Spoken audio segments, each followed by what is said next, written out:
जो दोस्त साइंस और टेक्नोलॉजी से वाबस्ता नहीं है, जो स्टूडेंट साइंस और टेक्नोलॉजी से वाबस्ता नहीं है, वो CSS करें। वीडियो शुरू करने से पहले दोस्तों से गुजारिश है, मेरे चैनल को लाइक करें, सब्सक्राइब करें और मज़ीद दोस्तों तक शेयर करें। दोस्तों, CSS क्यों करनी है, उसके लिए मैं एक आपको जो है ना छोटी सी एग्जांपल, एक स्टोरी सुनाऊंगा।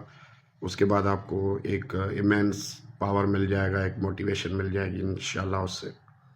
तो भाई ये है कि मेरे गांव में ना एक बंदा था। उस वक्त हम छोटे थे, वो हमसे बड़ा था काफ़ी। अब उसका इंतकाल हो चुका है गरीब का। तो वो बात यूँ है कि जो है ना वो एक किसान का बेटा था और ख़ुद भी किसान था, मवेशी वगैरह पालता था। और उसने जो है ना गांव से ही कॉलेज से ऐसे पास कर, मतलब वो है ना प्राइवेट, उसने BA किया हुआ था। एक दिन उसको ख्याल आया कि मैंने जो है ना भाई CSS करनी है, मैं तंग आ गया हूँ मवेशियों वाले काम से।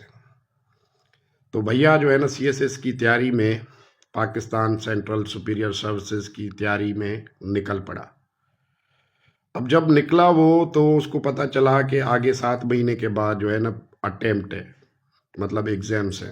तो आपको जो है ना ये 7 महीने इसमें तैयारी करनी है आपको। लेकिन उसने कहा मैं करूँगा।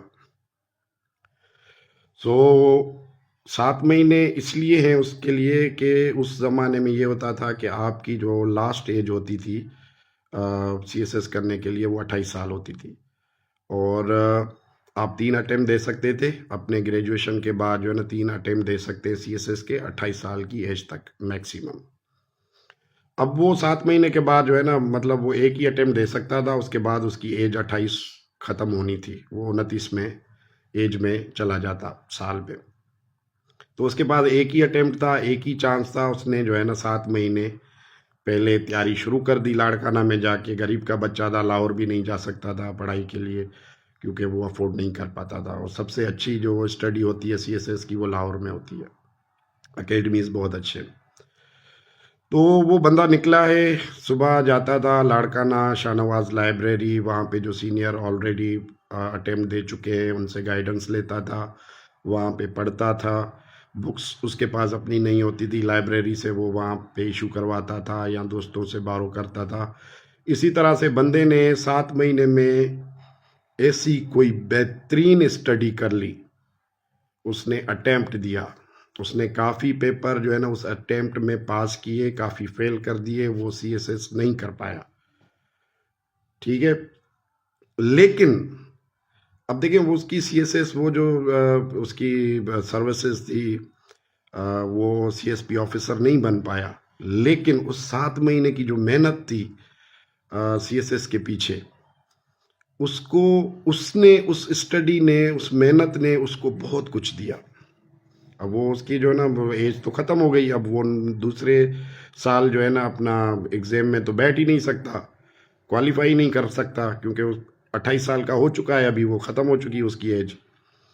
तो भैया अब पढ़ाई तो उसने कर ली, उसने इतनी जो है कोई हिस्ट्री को रटा, उसने सोशल स्टडीज़ को रटा, मतलब बहुत बंदे ने मेहनत की, इंग्लिश पढ़ी, पाकिस्तान स्टडी पढ़ी। उसके बाद भैया जो है ना कुछ यूनाइटेड नेशन के जो है ना कुछ प्रोजेक्ट थे, उसमें उसने अप्लाई कर लिया। अब बंदे की अंग्रेज़ी काफ़ी बेहतर हो गई, उसने जो है ना सोशल स्टडीज़ को बहुत अच्छे से पढ़ लिया, पाकिस्तान स्टडी को पढ़ लिया। ठीक है, उसने यूनाइटेड नेशन में अप्लाई किया जॉब के लिए, कोई उनका प्रोजेक्ट था। बंदा जो है ना लग गया, उसको सिलेक्ट कर लिया कोई अच्छी पोजीशन पे। उसके बाद मैं अपनी यूनिवर्सिटी के ज़माने में जब था, तो मुझे दोस्त ने कहा कि यार चलो अहमद खान से मिलते हैं। मैं कहा चलो। हम चले गए, हमसे तो वो सीनियर था, बहुत ज़्यादा सीनियर था, वो एक बड़ी पोजीशन पे बैठा हुआ था। हम गए सचल कॉलोनी में जो है ना उससे मिलने। तो बंदे की ऑफिस एक बहुत बड़े बंगले में बनी हुई थी, यूनाइटेड नेशन का मतलब ऑफिस था। और उसके बाहर इसका जो है ना कोई लैंड क्रूज़र था मेरे ख्याल में उस ज़माने में, वो खड़ा हुआ था। और उस टाइम मुझे उसने बताया कि मेरी इस वक्त जो है ना 7 लाख रुपए सैलरी है। वो बहुत बड़ी लेवल पे जो है ना यूनाइटेड नेशन का जो है ना परमानेंट एम्प्लॉय हो चुका था। तो अब उसका इंतकाल हो चुका है। बहुत नाइस और अच्छा बंदा था। आपको जब हम उससे मिले तो उसने हमें बहुत सारी चीज़ें गाइड की, आपने किस तरह से पढ़ना है, लाइफ में आगे कैसे निकलना है। फिर हमने उन पे अमल किया या नहीं किया, वो हमारा एक जो है ना वो फेल था।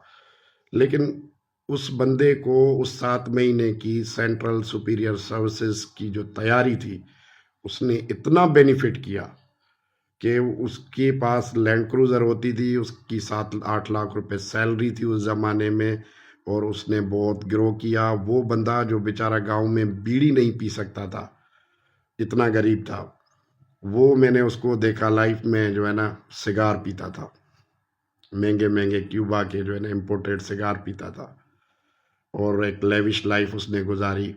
फिर उसका कराची भी ट्रांसफ़र हुआ, अब काफ़ी साल कराची में यहाँ पे रहा। इत्तेफाक ऐसा था कि आखिरी दिनों में मेरा उससे रब्ता हुआ, जब मैं भी कराची में था, वो भी कराची में, तो उसने कहा जतई साहब कभी चक्कर लगाए मेरे पास। हमसे बहुत बड़ा था वो। मैंने कहा हाँ सर, आऊँगा आऊँगा, ये आऊँगा आऊँगा करते करते बेचारे का इंतकाल हो गया, अपनी जो है ना अल्लाह की रज़ा से जो है ना। तो कहने का मतलब है कि भाई आपकी जो मेहनत है, अगर आप एक अपना जो है ना गोल बना लें अचीव करने के लिए, तो कहीं ना कहीं आप जो है ना पहुंचते ज़रूर हैं।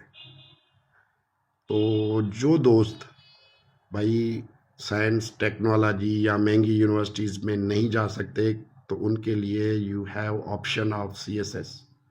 आप जाएं, यूटिलाइज करें, मेरिट है वहाँ पे। बाकी नौकरियों में तो जो है ना शायद सुनने में आता है कि भाई करप्शन होती है, पैसे दिए जाते हैं, ये होता है, सिफारिश होती है। लेकिन you have a great opportunity. तो अब तो शायद सुनने में आ रहा है कि 32 साल एज भी हो गई है ना उसमें, तो आप कर सकते हैं। मेरे दोस्त ने की, यूनिवर्सिटी पास आउट करने से बल्कि पहले ही की, तो आज मैं उसकी देखता हूँ लाइफ। तो सीएसएस की तरफ जाएं, अपना वक्त ज़ाया ना करें। अगर आप साइंस टेक्नोलॉजी से वाबस्ता नहीं है, अगर आप उस फील्ड में हैं, तो फिर जाएं, रिसर्च करें। उम्मीद है कि ये वीडियो आपको पसंद आई होगी। दोस्तों से गुजारिश है अगेन कि मेरे चैनल को लाइक करें, सब्सक्राइब करें और मज़ीद दोस्तों तक शेयर करें। पाकिस्तान जिंदाबाद।